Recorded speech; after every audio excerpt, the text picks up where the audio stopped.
सत श्री अकाल दोस्तों, welcome to doorstep education point. उम्मीद करदा तुसीं सारे वधिया होने आ। अज दी क्लास विच असीं चाइल्ड डेवलपमेंट एंड पैडागोजी दे कुछ प्रश्नां नूं डिस्कस करन जा रहे हां। ये क्लास तुहाडे PSTET and CTET दे एग्जाम लई काफ़ी इंपॉर्टेंट है। सो क्लास नूं शुरू करन तो पहलां चैनल नूं सबसक्राइब कर दिओ एंड इस सैशन नूं भी लाइक कर दिओ। सो शुरू करदे हां अज दी अपनी वीडियो नूं। पहला जिहड़ा प्रश्न है जिहदे विच तुहानूं पुछिया जा रहा है, the main ductless gland that regulates the physiological and psychological functioning of a person is। मुख नाड़ी ਦਾ ਤੁਸੀਂ ਨਾਮ ਦੱਸਣਾ ਹੈ ਜਿਹੜੀ ਕਿ ਗ੍ਰੰਥੀ ਜੋ ਕਿਸੇ ਵਿਅਕਤੀ ਦੇ ਸਰੀਰਕ ਅਤੇ ਮਨੋਵਿਗਿਆਨਿਕ ਕਾਰਜਾਂ ਨੂੰ ਨਿਯੰਤਰਿਤ ਕਰਦੀ ਹੈ। ਕੀ ਉਹ ਪਿਚੁਅਰੀ ਗਲੈਂਡ ਹੈ ਜਾਂ ਫਿਰ ਉਹ ਥਾਇਰੋਇਡ ਗਲੈਂਡ ਹੈ ਜਾਂ ਫਿਰ ਉਹ ਪੈਰਾਥਾਇਰੋਇਡ ਗਲੈਂਡ ਹੈ ਜਾਂ ਫਿਰ ਉਹ ਐਡਰਨਲ ਗਲੈਂਡ ਹੈ। ਸੋ ਇਹਦਾ ਜਿਹੜਾ ਸਹੀ ਜਵਾਬ ਹੈ, ਸਟੈਟਿਕ ਬੇਸਡ ਪ੍ਰਸ਼ਨ ਹੈ, ਇਹਦਾ ਸਹੀ ਜਵਾਬ ਹੈ ਆਪਸ਼ਨ ਨੰਬਰ ਏ, ਪਿਚੁਅਰੀ ਗਲੈਂਡ। ਆਪਾਂ ਉਹਨੂੰ ਕਹਿੰਦੇ ਆ ਜਿਹੜੀ ਗਲੈਂਡ ਤੁਹਾਡੀ ਫਿਜ਼ੀਓਲੋਜੀਕਲ ਐਂਡ ਸਾਈਕੋਲੋਜੀਕਲ ਫੰਕਸ਼ਨਿੰਗ ਨੂੰ ਕੀ ਕਰਦੀ ਹੈ, ਕੰਟਰੋਲ ਕਰਦੀ ਹੈ। ਆਪਸ਼ਨ ਨੰਬਰ ਏ ਨੂੰ ਤੁਸੀਂ ਕਰੋਗੇ ਟਿਕ। ਚੱਲਾਂਗੇ ਇਸ ਦੇ ਨਾਲ ਅਗਲੇ ਪ੍ਰਸ਼ਨ ਤੇ। ਅਗਲਾ ਪ੍ਰਸ਼ਨ ਪੁੱਛ ਰਿਹਾ ਹੈ, the transfer of physiological and genetic characteristics from parents to offsprings through generation are called. ਸਰੀਰਕ ਅਤੇ ਜੈਨੇਟਿਕ ਵਿਸ਼ੇਸ਼ਤਾਵਾਂ ਦਾ ਮਾਤਾ ਪਿਤਾ ਤੋਂ ਪੀੜ੍ਹੀਆਂ ਤੱਕ ਔਲਾਦ ਵਿੱਚ ਤਬਾਦਲਾ ਕਿਹਾ ਜਾਂਦਾ ਹੈ। ਕਿ ਜੋ ਕੁਝ ਵੀ ਆਪਣੇ ਜਿਹੜੇ ਪੇਰੈਂਟਸ ਹੁੰਦੇ ਹੈਗੇ ਆ, ਜਦੋਂ ਉਹਨਾਂ ਦੇ ਜਿਹੜੇ ਕਰੈਕਟਰਿਸਟਿਕ ਹੁੰਦੇ ਆ, ਫੀਚਰਸ ਹੁੰਦੇ ਹੈਗੇ ਆ, ਜਦੋਂ ਉਹਨਾਂ ਦੇ ਮਾਪਿਓ ਤੋਂ ਬੱਚਿਆਂ ਵਿੱਚ ਜਾਂਦੇ ਆ, ਉਹਨਾਂ ਨੂੰ ਆਪਾਂ ਕਹਿੰਦੇ ਕੀ ਆ? ਕਿ ਇਹ ਵਿਕਾਸਵਾਦ ਹੈ, ਇਵੋਲੂਸ਼ਨ ਹੈ, ਜਾਂ ਫਿਰ option number B transfer to next generation, ਅਗਲੀ ਪੀੜ੍ਹੀ ਨੂੰ ਸਥਾਨਾਂਤਰਣ, ਜਾਂ ਫਿਰ option number C biological heredity ਜੈਵਿਕ ਵੰਸ਼ਵਾਦ, ਜਾਂ ਫਿਰ option number D none of the above, ਇਹਨਾਂ ਵਿੱਚੋਂ ਕੋਈ ਵੀ ਨਹੀਂ। ਇਹਦਾ ਜਿਹੜਾ ਸਹੀ ਜਵਾਬ ਹੈ, ਜੇਕਰ ਆਪਾਂ ਗੱਲ ਕਰੀਏ transfer of physiological and genetic characteristics from parents to offsprings, ਜਦੋਂ ਉਹਨਾਂ ਦੇ ਮਾਪਿਓ ਦੇ ਜਿਹੜੇ ਫੀਚਰਸ ਨੇ ਉਹ ਉਹਨਾਂ ਦੇ ਬੱਚਿਆਂ ਵਿੱਚ ਜਾਂਦੇ ਨੇ, ਆਪਾਂ ਉਹਨੂੰ ਨਾਮ ਦਿੰਨੇ ਆ ਹੈਰੀਡਿਟੀ ਦਾ। ਹੈਰੀਡਿਟੀ ਤੁਹਾਨੂੰ ਕਿਤੇ ਆਪਸ਼ਨ ਵਿੱਚ ਵੇਖਣ ਨੂੰ ਮਿਲ ਰਿਹਾ ਹੈ, ਆਪਸ਼ਨ ਨੰਬਰ ਸੀ ਦੇ ਵਿੱਚ, ਭਾਵ ਬਾਇਓਲੋਜੀਕਲ ਹੈਰੀਡਿਟੀ ਆਪਾਂ ਇਹਨੂੰ ਕਹਿੰਦੇ ਆ ਜੈਵਿਕ ਵੰਸ਼ਵਾਦ। ਆਪਸ਼ਨ ਨੰਬਰ ਸੀ ਨੂੰ ਕਰੋਗੇ ਟਿਕ ਤੇ ਆਪਾਂ ਚੱਲਦੇ ਹਾਂ ਅਗਲੇ ਪ੍ਰਸ਼ਨ ਤੇ। ਅਗਲਾ ਪ੍ਰਸ਼ਨ ਤੁਹਾਨੂੰ ਪੁੱਛ ਰਿਹਾ ਹੈ, personality traits such as introvertism and extrovertism personality work explained by. ਸ਼ਖਸੀਅਤ ਦੇ ਗੁਣ ਜਿਵੇਂ ਕਿ ਅੰਤਰਮੁਖੀ ਅਤੇ ਬਾਹਰੀ ਸ਼ਖਸੀਅਤ ਦੀ ਜਿਹੜੀ ਵਿਆਖਿਆ ਕੀਤੀ ਗਈ ਹੈ ਉਹ ਕਿਹਦੇ ਦੁਆਰਾ ਕੀਤੀ ਗਈ ਹੈ। ਇਹ ਵੀ ਸਟੈਟਿਕ ਬੇਸਡ ਪ੍ਰਸ਼ਨ ਹੈ। ਇਹਦਾ ਜਵਾਬ ਤੁਸੀਂ ਦੇਣਾ ਹੈ ਕਿ ਇਹ ਗੱਲ ਕੈਟਲ ਨੇ ਕੀਤੀ ਹੈ, ਆਈਸੈਂਕ ਨੇ ਕੀਤੀ ਹੈ, ਕੈਂਪ ਨੇ ਕੀਤੀ ਹੈ, ਜਾਂ ਫਿਰ ਜੋਂਗ ਨੇ ਕੀਤੀ ਹੈ। ਇਹਦਾ ਜਿਹੜਾ ਸਹੀ ਜਵਾਬ ਹੈ, ਜੇਕਰ ਆਪਾਂ ਇੰਟਰੋਵਰਟਿਜ਼ਮ ਐਂਡ ਐਕਸਟ੍ਰੋਵਰਟਿਜ਼ਮ ਜਿਹੜੀਆਂ ਪਰਸਨੈਲਿਟੀਜ਼ ਦੇ ਇਹਨਾਂ ਦੀ ਜਿਹੜੀ ਗੱਲ ਹੈ ਉਹ ਜੋਂਗ ਦੁਆਰਾ ਕੀਤੀ ਗਈ ਹੈ। ਕਾਰਲ ਜੋਂਗ ਇਹਨਾਂ ਦਾ ਨਾਮ ਸੀ। Option number D is the right answer. ਚੱਲਦੇ ਹਾਂ ਅਗਲੇ ਪ੍ਰਸ਼ਨ ਤੇ।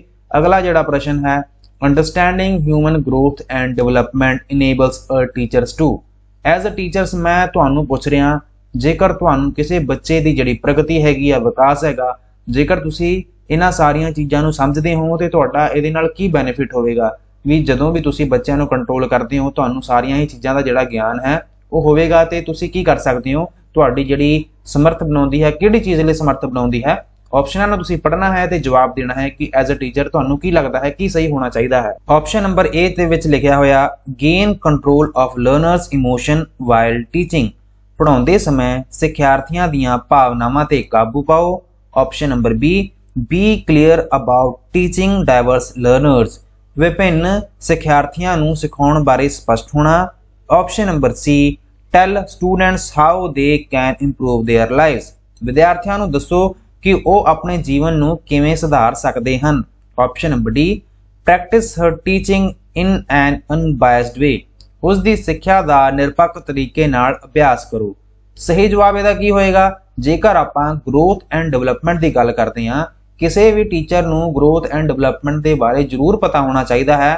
ਫਿਰ ਹੀ ਇਹ ਜਿਹੜਾ ਟੌਪਿਕ ਹੈ ਤੁਹਾਨੂੰ ਜਿਹੜੇ ਆਪਣੇ ਸਿਲੇਬਸ ਵਿੱਚ ਦਿੱਤਾ ਹੋਇਆ, ਇਹਦੇ ਪਿੱਛੇ ਕਈ ਸਾਰੇ ਰੀਜ਼ਨਸ ਹੈਗੇ ਆ। ਜਦੋਂ ਤੁਹਾਨੂੰ ਇਹ ਗੱਲਾਂ ਨਹੀਂ ਪਤਾ ਹੋਣਗੀਆਂ, ਤੁਸੀਂ ਬੱਚਿਆਂ ਨੂੰ ਕੰਟਰੋਲ ਨਹੀਂ ਕਰ ਸਕਦੇ। ਜਦੋਂ ਤੁਹਾਨੂੰ ਇਹ ਸਾਰੀਆਂ ਗੱਲਾਂ ਪਤਾ ਹੋਣਗੀਆਂ, ਤੁਸੀਂ ਕੀ ਕਰ ਸਕਦੇ ਹੋ? ਤੁਸੀਂ ਬਹੁਤ ਹੀ ਕਲੀਅਰ ਹੋ ਸਕਦੇ ਹੋ ਅਬਾਊਟ ਟੀਚਿੰਗ ਡਾਇਵਰਸ ਲਰਨਰਸ। ਕਿਉਂਕਿ ਜਿਹੜੇ ਵੀ ਆਪਣੇ ਕਲਾਸ ਵਿੱਚ ਬੱਚੇ ਹੁੰਦੇ ਨੇ ਉਹ ਵੱਖਰੇ ਵੱਖਰੇ ਫੀਲਡ ਤੋਂ ਹੁੰਦੇ ਨੇ, ਵੱਖਰੇ ਵੱਖਰੇ ਕਲਾਸਿਸ ਤੋਂ ਹੁੰਦੇ ਨੇ, ਕੁਝ ਅਮੀਰ ਹੁੰਦੇ ਨੇ, ਗਰੀਬ ਹੁੰਦੇ ਨੇ, ਤੇ ਕਈ ਵਾਰ ਉਹਨਾਂ ਦਾ ਜਿਹੜਾ ਵਿਕਾਸ ਹੁੰਦਾ ਹੈ, ਕਈਆਂ ਦੀ ਗਰੋਥ ਛੇਤੀ ਹੋ ਜਾਂਦੀ ਹੈ, ਕਈਆਂ ਦੀ ਗਰੋਥ ਹੌਲੀ ਹੁੰਦੀ ਹੈ। ਸੋ ਆਪਾਂ ਨੂੰ ਸਾਰਿਆਂ ਨੂੰ ਧਿਆਨ ਦੇ ਵਿੱਚ ਰੱਖਦੇ ਹੋਏ ਹੀ ਚੱਲਣਾ ਹੁੰਦਾ ਹੈ। Option number B is the right answer. ਚੱਲਦੇ ਹਾਂ ਆਪਾਂ ਅਗਲੇ ਪ੍ਰਸ਼ਨ ਤੇ। ਅਗਲਾ ਜਿਹੜਾ ਪ੍ਰਸ਼ਨ ਹੈ ਜਿਹਦੇ ਵਿੱਚ ਪੁੱਛਿਆ ਜਾ ਰਿਹਾ ਹੈ which of the following is true about the role of heredity and environment in the development of a child। ਬੱਚੇ ਦੇ ਵਿਕਾਸ ਵਿੱਚ ਖਾਨਦਾਨੀ ਅਤੇ ਵਾਤਾਵਰਣ ਦੀ ਜਿਹੜੀ ਭੂਮਿਕਾ ਹੈਗੀ ਹੈ ਹੇਠ ਲਿਖਿਆਂ ਵਿੱਚੋਂ ਕਿਹੜਾ ਸੱਚ ਹੈ। ਇੱਥੇ ਮੇਨਲੀ ਹੈਰੀਡਿਟੀ ਐਂਡ এনवायरमेंट ਦੀ ਗੱਲ ਕੀਤੀ ਗਈ ਹੈ। ਸੋ ਇਸ ਦੇ ਅਕੋਰਡਿੰਗ ਤੁਸੀਂ ਜਵਾਬ ਦੇਣਾ ਹੈ the relative contribution of peers and genes are not additive। ਸਾਥੀਆਂ ਅਤੇ ਜਿਨ੍ਹਾਂ ਦੇ ਅਨੁਸਾਰੀ ਯੋਗਦਾਨ ਜੋੜਨ ਵਾਲੇ ਨਹੀਂ ਹਨ। Option number B heredity and environment do not operate together। ਵੰਸ਼ਵਾਦ ਅਤੇ ਵਾਤਾਵਰਣ ਇਕੱਠੇ ਕੰਮ ਨਹੀਂ ਕਰਦੇ। Option number C propensity is related to the environment while actual development requires heredity। ਪ੍ਰਵਿਰਤੀ ਵਾਤਾਵਰਣ ਨਾਲ ਸੰਬੰਧਿਤ ਹੈ ਜਦੋਂ ਕਿ ਅਸਲ ਵਿਕਾਸ ਲਈ ਵੰਸ਼ ਦੀ ਲੋੜ ਹੁੰਦੀ ਹੈ। ਜਾਂ ਫਿਰ option number D both heredity and environment contributes 50% each in the development of a child। ਬੱਚੇ ਦੇ ਵਿਕਾਸ ਵਿੱਚ ਵੰਸ਼ਵਾਦ ਅਤੇ ਵਾਤਾਵਰਣ ਦੋਵੇਂ 50% ਯੋਗਦਾਨ ਪਾਉਂਦੇ ਹਨ। ਸੋ ਇਹਦਾ ਜਵਾਬ ਕੀ ਹੋਏਗਾ। ਐਂਡ ਮੈਨੂੰ ਪਤਾ ਹੈ ਕਿ ਤੁਸੀਂ ਕਾਫੀ ਸਾਰਿਆਂ ਨੇ ਇਹ ਜਿਹੜਾ ਜਵਾਬ ਹੈਗਾ ਡੀ ਜਵਾਬ ਲਗਾ ਦਿੱਤਾ ਹੋਊਗਾ, ਬਟ ਡੀ ਜਵਾਬ ਹੈ ਨਾ ਇਹ ਗਲਤ ਹੈ। ਸਭ ਤੋਂ ਪਹਿਲਾਂ ਆਪਾਂ ਇਹਨੂੰ ਹੀ ਡਿਸਕਸ ਕਰਾਂਗੇ ਕਿ ਇਹ ਗਲਤ ਕਿਉਂ ਹੈ। ਇੱਥੇ ਇਹਨਾਂ ਨੇ ਪੁੱਛਿਆ ਕੀ ਹੋਇਆ, ਇਹਨਾਂ ਨੇ ਇਹ ਪੁੱਛਿਆ ਹੋਇਆ ਕਿ which of the following is true। ਕਿਹੜਾ ਇਹਨਾਂ ਦੇ ਵਿੱਚੋਂ ਸਹੀ ਹੈ, ਭਾਵ ਕਿ ਇੱਥੇ 4 ਆਪਸ਼ਨਾਂ ਦੇ ਵਿੱਚੋਂ 3 ਆਪਸ਼ਨਾਂ ਹੋਣਗੀਆਂ ਗਲਤ, ਜਿਹੜੀਆਂ ਕਿ ਹੈਰੀਡਿਟੀ ਐਂਡ এনवायरमेंट ਦੀ ਜਦੋਂ ਵੀ ਆਪਾਂ ਗੱਲ ਕਰਦੇ ਹਾਂ ਉਸ ਦੇ ਰਿਗਾਰਡਿੰਗ ਜਿਹੜੀਆਂ ਥੱਲੇ ਕਈਆਂ ਗੱਲਾਂ ਨੇ ਉਹਨਾਂ ਵਿੱਚੋਂ ਕੀ ਹੈਗੀਆਂ ਨੇ 3 ਇੱਥੇ ਹੈਗੀਆਂ ਨੇ ਗਲਤ, 1 ਹੈ ਸਹੀ। ਚੌਥੀ ਆਪਸ਼ਨ ਕਿਵੇਂ ਗਲਤ ਹੈ ਇਹਦੇ ਬਾਰੇ ਆਪਾਂ ਗੱਲ ਕਰ ਲੈਂਦੇ ਹਾਂ। ਆਪਾਂ ਕਾਫੀ ਟਾਈਮ ਤੋਂ ਇਹ ਪੜ੍ਹਦੇ ਆ ਰਹੇ ਹਾਂ ਕਿ ਜਿਹੜੀ ਹੈਰੀਡਿਟੀ ਹੈ ਐਂਡ এনवायरमेंट ਹੈ ਦੋਵਾਂ ਦੇ ਇੰਟਰੈਕਸ਼ਨ ਕਰਕੇ ਹੀ ਜਿਹੜਾ ਬੱਚੇ ਦਾ ਜਿਹੜਾ ਵਿਕਾਸ ਹੈ ਉਹ ਹੁੰਦਾ ਹੈ। ਹੈਰੀਡਿਟੀ ਦਾ ਵੀ ਪ੍ਰਭਾਵ ਪੈਂਦਾ ਹੈ, এনवायरमेंट ਦਾ ਵੀ ਪ੍ਰਭਾਵ ਪੈਂਦਾ ਹੈ। ਇਕੁਅਲੀ ਆਪਾਂ ਕਹਿ ਦਿੰਦੇ ਹਾਂ ਕਿ ਸ਼ਾਇਦ ਪ੍ਰਭਾਵ ਪੈਂਦਾ ਹੈਗਾ ਇਹਨਾਂ ਦੋਨਾਂ ਦਾ ਕਿਸੇ ਬੱਚੇ ਤੇ, ਪਰ ਕੀ ਇਹ ਕੋਈ ਜ਼ਰੂਰੀ ਹੈ ਕਿ 50% ਹੀ ਫਰਕ ਪਵੇਗਾ ਇਹਨਾਂ ਦੋਨਾਂ ਦਾ। ਮਤਲਬ ਇਹ ਕਿ ਇਹਨਾਂ ਦੀ ਸਟੇਟਮੈਂਟ ਦੇ ਅਕੋਰਡਿੰਗ 50% ਹੈਰੀਡਿਟੀ ਦਾ ਪ੍ਰਭਾਵ ਪੈਣਾ ਹੈ ਐਂਡ 50% এনवायरमेंट ਦਾ। ਵੈਸੇ ਦੋਸਤੋ ਮੈਂ ਤੁਹਾਨੂੰ ਪਹਿਲਾਂ ਵੀ ਦੱਸਿਆ ਸੀਗਾ ਕਿ ਕੋਈ ਜ਼ਰੂਰੀ ਤਾਂ ਨਹੀਂ ਹੈਗਾ ਕਿ ਦੋਨਾਂ ਦਾ 50-50 ਹੀ ਪਵੇ। ਕੀ ਪਤਾ এনवायरमेंट ਦਾ 60 ਪੈ ਜਾਵੇ, ਇਹ ਹੈਰੀਡਿਟੀ ਦਾ 40 ਪੈ ਜਾਵੇ। ਮਤਲਬ ਇਹ ਕਿ ਆਪਾਂ ਇਹਨੂੰ ਮੈਜ਼ਰ ਨਹੀਂ ਕਰ ਸਕਦੇ। ਸੋ ਆਪਾਂ ਇਹ ਕਿਵੇਂ ਦੱਸ ਸਕਦੇ ਹਾਂ ਕਿ 50-50% ਹੀ ਦੋਨਾਂ ਦਾ ਜਿਹੜਾ ਪ੍ਰਭਾਵ ਹੈ ਉਹ ਪੈਣਾ ਹੈ। ਸੋ ਆਪਸ਼ਨ ਨੰਬਰ ਡੀ ਨੂੰ ਆਪਾਂ ਐਲੀਮੀਨੇਟ ਕਰ ਦਵਾਂਗੇ, ਇਹ ਤਾਂ ਬਿਲਕੁਲ ਹੋ ਜਾਏਗਾ ਗਲਤ। ਜੇਕਰ ਤੁਸੀਂ ਆਪਸ਼ਨ ਨੰਬਰ ਸੀ ਨੂੰ ਵੇਖਦੇ ਹੋ prosperity is related to the environment while actual development requires heredity। ਪ੍ਰਵਿਰਤੀ ਵਾਤਾਵਰਣ ਨਾਲ ਸੰਬੰਧਿਤ ਹੈ ਜਦੋਂ ਕਿ ਅਸਲ ਵਿਕਾਸ ਲਈ ਵੰਸ਼ ਦੀ ਲੋੜ ਹੁੰਦੀ ਹੈ। ਸੋ ਇਹ ਗੱਲ ਗਲਤ ਕਿਉਂ ਹੈ, ਕਿਉਂਕਿ ਆਪਾਂ ਤਾਂ ਹੁਣੇ ਪੜ੍ਹ ਕੇ ਹਟੇ ਆ ਨਾ ਕਿ ਵਿਕਾਸ ਦੇ ਵਿੱਚ ਹੈਰੀਡਿਟੀ ਐਂਡ এনवायरमेंट ਦੋਨਾਂ ਦਾ ਹੀ ਪ੍ਰਭਾਵ ਪੈਂਦਾ ਹੈ। ਸੋ ਇਹਨਾਂ ਨੇ ਕੁਝ ਹੋਰ ਹੀ ਗੱਲ ਕੀਤੀ ਹੋਈ ਹੈ। ਸੋ ਆਪਸ਼ਨ ਨੰਬਰ ਸੀ ਵੀ ਗਲਤ ਹੈ। ਆਪਸ਼ਨ ਨੰਬਰ ਬੀ ਨੂੰ ਵੇਖੋ heredity and environment do not operate together। ਇਹ ਗੱਲ ਤਾਂ ਗਲਤ ਕਹੀ ਹੋਈ ਹੈ ਨਾ ਕਿ ਜਿਹੜਾ ਆਪਣਾ ਵੰਸ਼ਵਾਦ ਤੇ ਵਾਤਾਵਰਣ ਹੈਗਾ ਇਕੱਠੇ ਕੰਮ ਨਹੀਂ ਕਰਦੇ, ਇਹ ਦੋਨੋਂ ਇਕੱਠੇ ਹੀ ਕੰਮ ਕਰਦੇ ਨੇ। ਆਪਸ਼ਨ ਨੰਬਰ ਬੀ ਵੀ ਗਲਤ ਹੈ। ਹੁਣ ਆਪਸ਼ਨ ਨੰਬਰ ਏ ਦੇ ਵਿੱਚ ਕੀ ਲਿਖਿਆ ਹੋਇਆ ਕਿ the relative contributor of peers and genes are not additive। ਇੱਥੇ not ਲਾਇਆ ਹੋਇਆ ਇਹਨਾਂ ਨੇ। ਸੋ ਇਹ ਗੱਲ ਠੀਕ ਲਿਖੀ ਹੋਈ ਹੈ, ਉਹ ਐਡਿਟਿਵ ਨਹੀਂ ਹੁੰਦੇ। ਜਿਹੜਾ ਕਿ ਆਪਾਂ ਕਹਿ ਲਈਏ ਕਿ peers and genes ਜੋ ਵੀ ਹੈਗੇ ਆ ਇਹ ਐਡਿਟਿਵ ਨਹੀਂ ਹੁੰਦੇ, ਪ੍ਰੋਡਕਟਿਵ ਹੁੰਦੇ ਆ।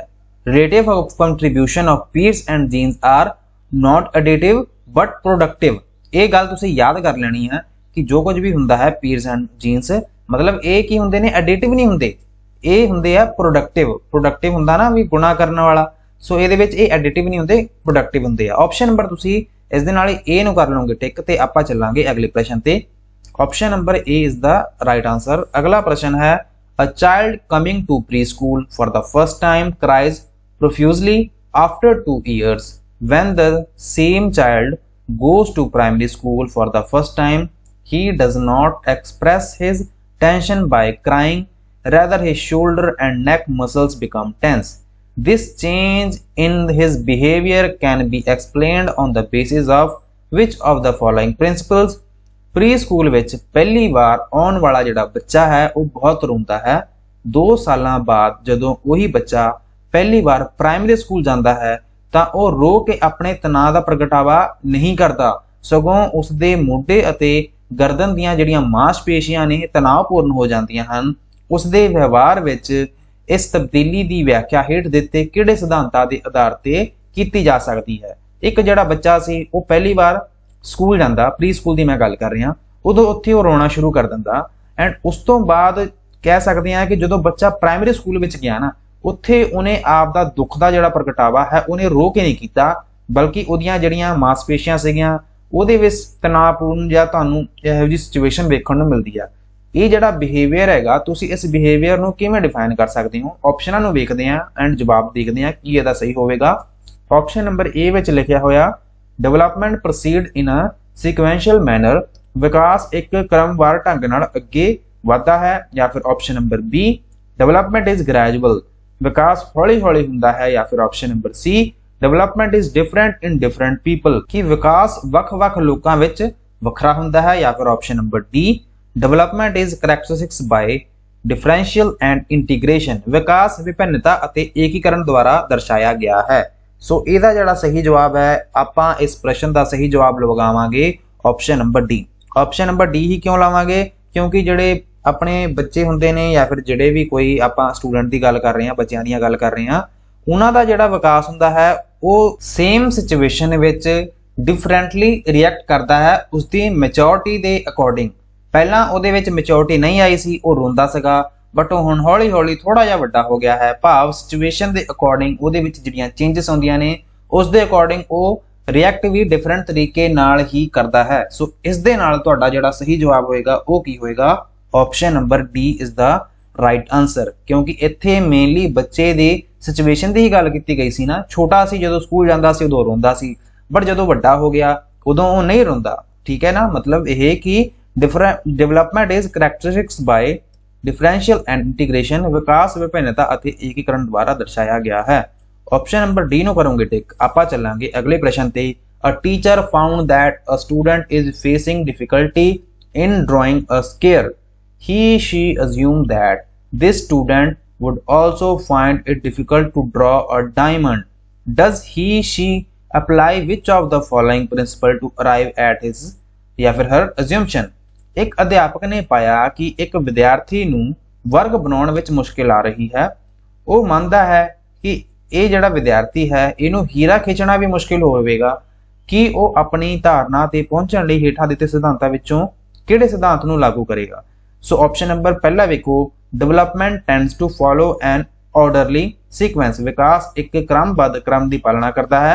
Option number B development is statuary, विकास विधानिक है। या फिर option number C development is gradual, विकास हौली हौली हुंदा है। या फिर option number D development is different for different people, विकास वख-वख लोकां लई वखरा हुंदा है। सो ऑप्शनां नूं तां आपां पढ़ लिया। जेकर आपां क्वेश्चन नूं दोबारा रीड करिए, ਇਹਦੇ ਵਿੱਚ ਇੱਕ ਟੀਚਰ ਹੈ ਉਹ ਬੱਚੇ ਨੂੰ ਨੋਟਿਸ ਕੀਤਾ ਕਿ ਉਹ ਜਿਹੜਾ ਬੱਚਾ ਹੈ ਨਾ ਇੱਕ ਸਕੁਅਰ ਜਿਹੜਾ ਉਹਨੂੰ ਬਣਾਉਣ ਦੇ ਵਿੱਚ ਉਹ ਵੀ ਨਹੀਂ ਉਹਦੇ ਤੋਂ ਬਣਾਇਆ ਜਾ ਰਿਹਾ।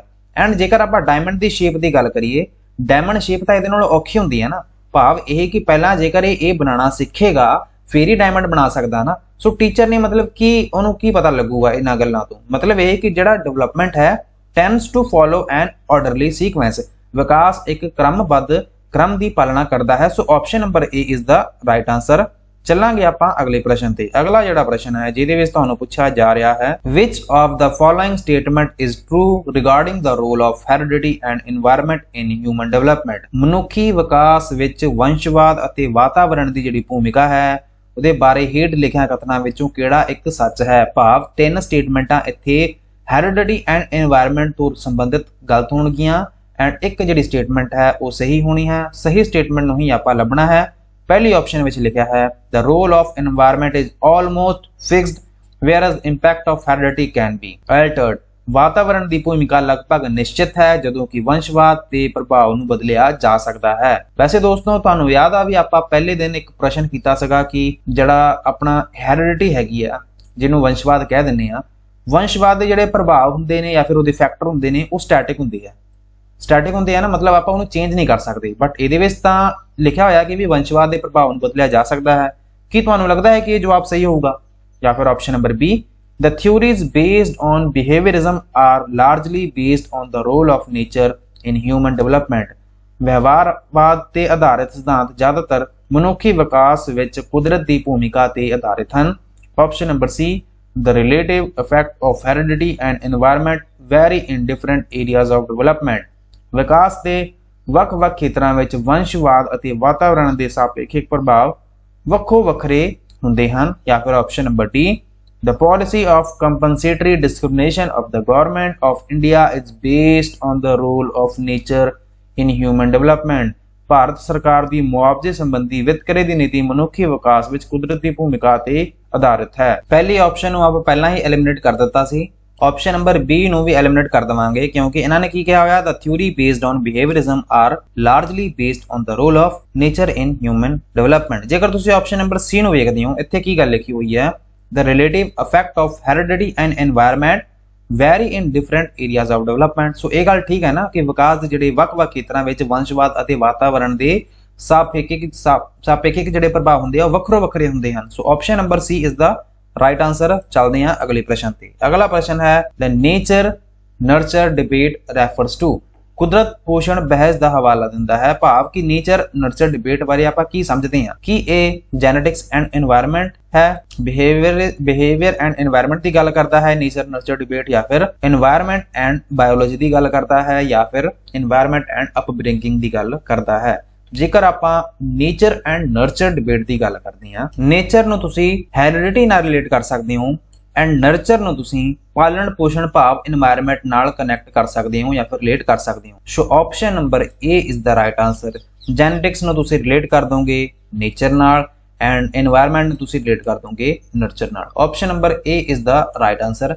ਚੱਲਦੇ ਹਾਂ ਜੀ ਅੱਜ ਦੇ ਆਪਣੇ ਲਾਸਟ ਪ੍ਰਸ਼ਨ ਤੇ। ਲਾਸਟ ਜਿਹੜਾ ਪ੍ਰਸ਼ਨ ਹੈ ਜਿਹਦੇ ਵਿੱਚ ਤੁਹਾਨੂੰ ਪੁੱਛਿਆ ਜਾ ਰਿਹਾ ਹੈ, which of the following fact has been least discussed in the psychology of emotions।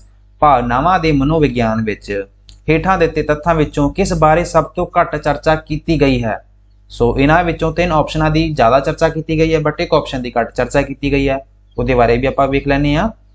Emotion is a subjective feeling and varies from person to person. ਜਜ਼ਬਾਤ ਇੱਕ ਵਿਅਕਤੀਗਤ ਭਾਵਨਾ ਹੈ ਅਤੇ ਵਿਅਕਤੀ ਤੋਂ ਵਿਅਕਤੀ ਤੱਕ ਵੱਖਰੀ ਹੁੰਦੀ ਹੈ। ਜਾਂ ਫਿਰ option number B, emotions may not occur within individual student but also within the entire class। ਭਾਵਨਾਵਾਂ ਵਿਅਕਤੀਗਤ ਵਿਦਿਆਰਥੀਆਂ ਦੇ ਅੰਦਰ ਨਹੀਂ ਸਗੋਂ ਪੂਰੀ ਜਮਾਤ ਵਿੱਚ ਵੀ ਹੋ ਸਕਦੀਆਂ ਹਨ। ਜਾਂ ਫਿਰ option number C, emotions are a complex pattern of arousal and cognitive interpretation। ਭਾਵਨਾਵਾਂ ਉਤਸ਼ਾਹ ਅਤੇ ਬੋਧਾਤਮਕ ਵਿਆਖਿਆ ਦਾ ਇੱਕ ਗੁੰਝਲਦਾਰ ਪੈਟਰਨ ਹੈ। ਜਾਂ ਫਿਰ option number D, emotional process involves physiological as well as psychological reactions। ਭਾਵਨਾਤਮਕ ਪ੍ਰਕਿਰਿਆ ਵਿੱਚ ਸਰੀਰਕ ਅਤੇ ਮਨੋਵਿਗਿਆਨਿਕ ਪ੍ਰਤੀਕਰਮ ਸ਼ਾਮਿਲ ਹੁੰਦੇ ਹਨ।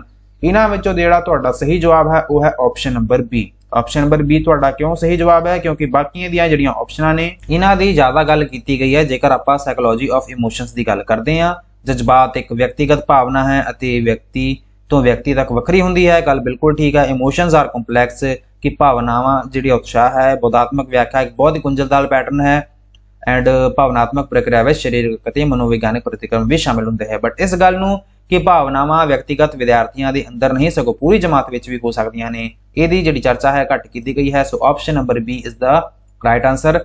ਅੱਜ ਦਾ ਇਹ ਲਾਸਟ ਪ੍ਰਸ਼ਨ ਸੀ। ਉਮੀਦ ਕਰਦਾ ਹਾਂ ਸੈਸ਼ਨ ਤੁਹਾਡੇ ਲਈ ਯੂਸਫੁਲ ਰਿਹਾ ਹੋਊਗਾ। ਜੇਕਰ ਇਹ ਕਲਾਸਿਸ ਵਧੀਆ ਲੱਗ ਰਹੀਆਂ ਨੇ ਤੇ ਸੈਸ਼ਨ ਨੂੰ ਲਾਈਕ ਕਰਨਾ ਬਿਲਕੁਲ ਨਾ ਭੁੱਲਿਓ ਤੇ ਕਮੈਂਟ ਵੀ ਜ਼ਰੂਰ ਕਰ ਦਿਓ ਕਿ ਤੁਹਾਨੂੰ ਇਹ ਕਲਾਸ ਕਿਹੋ ਜਿਹੀ ਲੱਗੀ, ਤੁਹਾਨੂੰ ਹੋਰ ਕਿਹੋ ਜਿਹੇ ਪ੍ਰਸ਼ਨ ਚਾਹੀਦੇ ਨੇ, ਇਹਦੇ ਬਾਰੇ ਵੀ ਤੁਸੀਂ ਕਮੈਂਟ ਕਰਕੇ ਦੱਸ ਸਕਦੇ ਹੋ। ਇਸ ਦੇ ਨਾਲ ਹੀ ਚੈਨਲ ਨੂੰ ਸਬਸਕ੍ਰਾਈਬ ਜ਼ਰੂਰ ਕਰ ਲਿਓ ਐਂਡ ਵੀਡੀਓ ਨੂੰ ਵੀ ਸ਼ੇਅਰ ਕਰ ਦਿਓ। Thank you so much for watching. God bless you all.